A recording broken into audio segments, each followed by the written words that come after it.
अस्सलाम वालेकुम व्यूअर्स, आपने सोशल मीडिया के ऊपर ब्रिक्स के हवाले से और ब्रिक्स की नई करेंसी के हवाले से खबरें सुनी हों, लेकिन ब्रिक्स असल में है क्या? इस वीडियो में हम 3 सवालों के जवाब देंगे। ब्रिक्स क्या है, ब्रिक्स की नई करेंसी क्या है और ब्रिक्स की नई करेंसी से दुनिया में क्या फ़र्क पड़ेगा। ब्रिक्स क्या है? ब्रिक्स बेसिकली 5 ममालिक की एक ऑर्गेनाइजेशन है। ब्रिक्स का पहला वर्ड बी यानी Brazil, Russia, India, China, S for south Africa. ये 5 ममालिक ने मिलकर एक तंजीम बनाई हुई है जिसको ब्रिक्स कहते हैं। इन ममालिक की कुल आबादी 3.5 अरब बनती है और तकरीबन 26% दुनिया का जो रकबा है वो इन ममालिक का हिस्सा है। शुरू में ये तंजीम सिर्फ मुआशी तावन के लिए बनाई गई थी, मगर बाद में ये जियोपॉलिटिकल ब्लॉक बन गया और अब इसकी पूरी दुनिया में चाइना, रशिया और इंडिया की वजह से अथॉरिटी समझी जाती है। ये तमाम ममालिक G20 तंजीम का हिस्सा भी हैं। इन ममालिक के पास तकरीबन $4 ट्रिलियन के बैरूनी रिजर्व्स मौजूद हैं और साथ ही साथ इनकी जो टोटल इकॉनमी जो GDP है वो $28 ट्रिलियन की बनती है। अब सवाल ये है कि ब्रिक्स की नई करेंसी क्या है। मैंने डॉलर डिप्लोमेसी की वीडियो में ये जिक्र किया था कि चाइना दूसरे ममालिक के साथ मिलकर कैसे डॉलर की डिप्लोमेसी को ख़त्म करने पर काम कर रहा है। इसका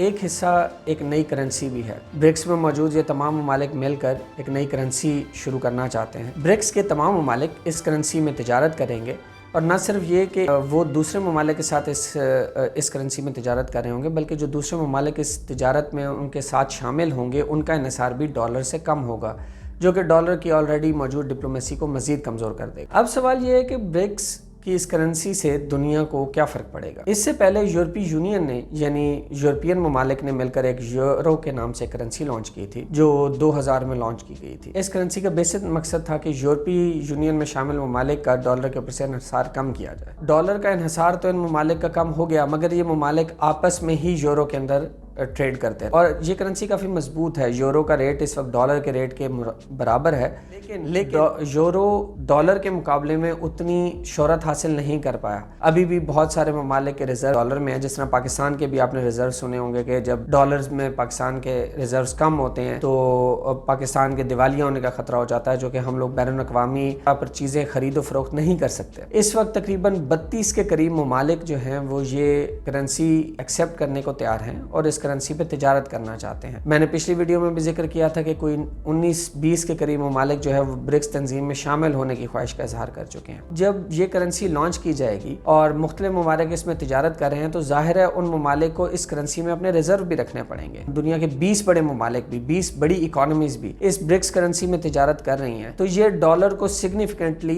वीक कर देगा। उससे एक बहुत बड़ा इम्पैक्ट क्रिएट होगा इंटरनेशनल मार्केट के ऊपर। इस किस्म के मुआहदों से बहुत फर्क पड़ेगा और मजीद डॉलर कमजोर होता जाए। एक और चीज जो बड़ी अहम है कि यूरोपीय यूनियन में जो ममालिक हैं वो एक दूसरे को बचाने के लिए इसी यूरो का सहारा लेते हैं। मसलन ग्रीस जो है वो दिवालिया होने वाला था, यानी बैंकरप्ट होने वाला था, तो उसको एक बड़ी सिग्निफिकेंट अमाउंट तमाम यूरोपीय यूनियन ममालिक ने दी ताकि यूरो की वैल्यू कम ना हो। अब इसी तरह जब तमाम ममालिक एक नई करेंसी में डील कर रहे होंगे, वो तमाम ममालिक जो उस तंजीम का हिस्सा होंगे उनको भी बचाने के लिए इसी किस्म की कोशिशें की जा सकती हैं, जो काफी मुफीद है कमजोर इकोनॉमीज के लिए। पाकिस्तान इस नई करेंसी से फायदा उठाए और इस नए ब्लॉक में शामिल होने की कोशिश करे। क्यों? इस वक्त बहुत बड़ी इकोनॉमी समझा जा रहा है ब्रिक्स को, और जाहिर है रशिया, इंडिया और चाइना अपने आप में बहुत बड़ी वर्ल्ड इकोनॉमीज हैं। इस तरह ये पाकिस्तान को बहुत सपोर्ट कर सकती हैं फ्यूचर में अपने आप को मजबूत करने के लिए। That's all for this video. Thank you for watching inside story. Allah Hafiz.